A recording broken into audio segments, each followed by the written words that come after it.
couple, just like the animal stuff and one other weird question, but other than that, it was pretty simple. What'd you say to the animal question, and what was the other question? Well, Utah told me to say mammoth, so I did. I said like a mammoth mixed with a goldfish. Mammoth big, moves well, versatile, and then goldfish because goldfish brain, you're able to forget things pretty easily and move on from mistakes. Did you meet with Buffalo? Yeah, I did. That was my first interview. How did that go? It was good. Yeah, I mean, it was really nice to see them and talk to them.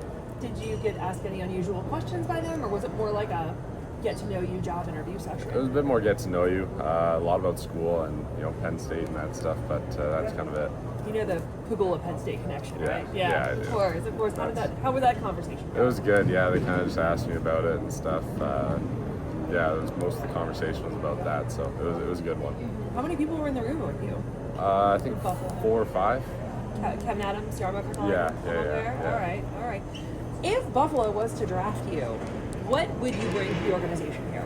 Yeah, a big defenseman who skates really well, has a lot of offensive upside, but can also play on the D side of the puck, can run a power play and can play PK as well. So kind of just an all-around defenseman with offensive potential. What do you think of Guy Godowski? Yeah, I think I haven't had the chance to meet him. I got to talk to him over the phone, going down for a visit here today, so we'll see about it. I haven't committed officially yet. I know there are a bunch of rumors, but I haven't committed yet. But he seems like a really good guy and a really good coach, too. Is 7 your lucky number? Yeah, it is, yeah. How would you describe, to someone who's never familiar with the combine process, what this week has been like? Yeah, I think it's a really cool experience. A bit of sitting around, but you get to do those interviews and you get to talk to teams, GMs, and a bunch of other cool people that you normally wouldn't get to meet. So I think you just got to take it all in. You only get to experience this once in your life. So get to take in the interviews and have fun with it too. Be yourself, and then when you come out here, just putting all that you can. Scores at the end of the day doesn't fully matter, but it's mattered about your effort and what you put into it. Have you heard a Travis Sanheim comparison? Has that been going on?